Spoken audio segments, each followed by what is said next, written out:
Quand je parle de l'actualité à Mayotte, j'ai beaucoup de commentaires haineux. Pourquoi en ai-je autant? On dirait qu'ils ont créé un club de haine juste sous mes vidéos, en commentaire. Avec le recul, je me rends compte que je n'aurais pas dû les supprimer, pour que tout le monde puisse voir la bêtise qu'ils viennent déposer. Avec encore plus de retrait, je me suis aperçu que ceux qui lâchaient des commentaires violents et de nature très menaçante, et ceux qui veulent soi-disant me... Ils ne sont pas de Mayotte en fait. Et ceux qui veulent du contact physique et qui prétendent vivre à Mayotte, en regardant leur profil, on voit qu'ils ne sont pas mahorais. Ils ne sont pas natifs de Mayotte. Leurs propos qui revenaient le plus souvent, c'était « ils n'ont pas voulu l'indépendance, ils voulaient rester français, donc ce qui leur arrive aujourd'hui relève entièrement de leur responsabilité ». Alors ce n'était pas dit comme ça, mais les termes qui étaient employés étaient violents et très irrespectueux et accidentels. Pour certains, on peut dire que c'était accidentel. Comme si des membres du RN se seraient trompés de soirée et auraient atterri par accident à une soirée Ndombolo. Volontaire ou involontaire, c'est pas juste un problème de GPS. Mais en réalité, qui sont ces haineux qui ne sont pas mahorais, mais qui vivent à Mayotte et qui viennent m'insulter dans les commentaires? Si tu es encore là, on ne va pas saluer leur courage derrière un clavier. Reste concentré, car là, ça va être un peu plus technique. Mayotte fait 374 km². Ok. 310 000 habitants à Mayotte. 310 000, dont 185 000 Wazungu. Si tu prends 310 000 moins 185 000 égale 125 000.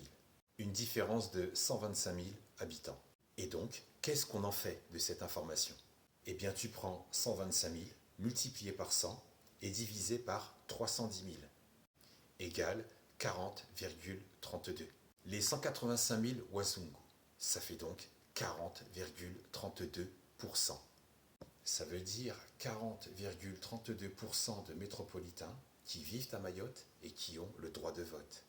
Les fonctionnaires qui viennent de l'Hexagone, on leur a promis de venir travailler au soleil, sur des corps et fonds de paysages idylliques, avec une rémunération majorée, c'est-à-dire 40% de plus qu'en France.